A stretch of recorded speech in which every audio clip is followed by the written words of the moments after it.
अस्सलाम वालेकुम, कैसे हैं आप लोग? उम्मीद करती हूँ कि खैरियत से होंगे और अल्लाह का शुक्र है कि मैं भी बिल्कुल ठीक हूँ। ज़िंदगी में कभी-कभी हमारे सामने कुछ ऐसे सच्चे वाक़यात आते हैं, जो हमें अंदर तक झंझोड़ कर रख देते हैं और हमें ये सोचने पर मजबूर कर देते हैं कि एक औरत, एक माँ अपने बच्चों के लिए किस हद तक जा सकती है। आज मैं आपको एक ऐसी ही सच्ची कहानी सुनाने जा रही हूँ। एक ऐसी माँ की कहानी जिसने अपने बच्चों के मुस्कुराते हुए मुस्तकबिल के लिए एक ऐसा फैसला किया जो शायद हर किसी के बस की बात नहीं है। ये कहानी है अना को मारकर रिश्तों को बचाने की। जिंदगी के सफर में कभी-कभी ऐसे मोड़ भी आते हैं जहाँ मियाँ बीवी के दरमियान नाराजगी या गलतफहमियां पैदा हो ही जाती हैं और ये हर घर का हिस्सा है। लेकिन बात तब संजीदा हो जाती है जब मसलहत के तहत कुछ वक्त के लिए दूरी इख्तियार करनी पड़े।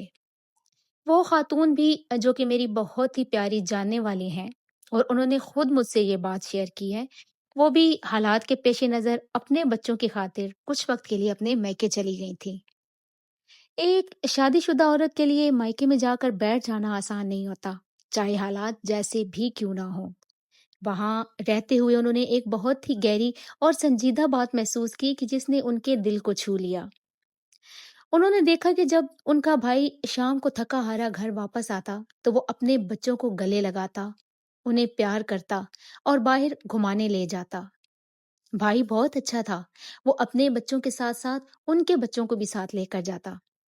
लेकिन वो कहती हैं कि सच तो यही था ना कि वो अपने बच्चों का बाप था और मेरे बच्चों का मामू। बाप का मुतबादिल मामू कभी भी नहीं हो सकता।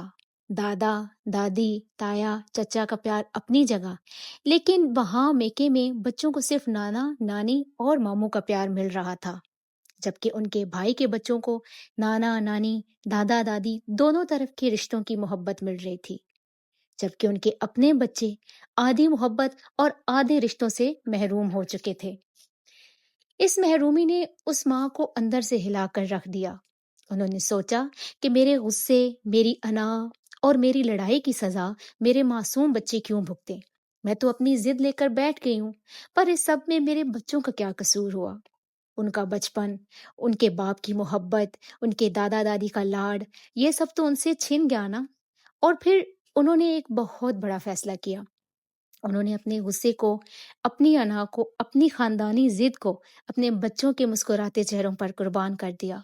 उन्होंने झुकना पसंद किया क्योंकि उन्होंने जान लिया था कि बच्चों की दुनिया माँ और बाप दोनों से मिलकर पूरी होती है। और जानते हैं इस कुर्बानी का नतीजा क्या निकला? आज उनके बच्चों को बाप का साया भी मुयस्सर है, दादा दादी की दुआएं भी, नाना नानी का लाड भी और मामू का प्यार भी। उनके एक फैसले ने बच्चों को रिश्तों के उस खूबसूरत बाग से दोबारा जोड़ दिया जो गुस्से की तपिश में सूख रहा था।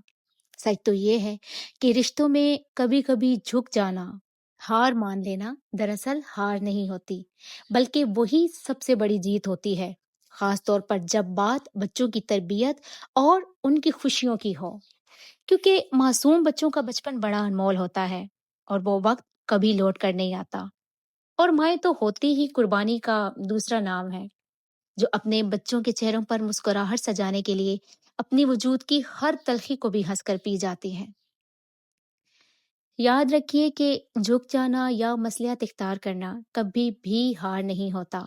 ये तो आला ज़र्फ़ी का नाम है, जो बिखरते हुए रिश्तों को दोबारा जोड़ देती है।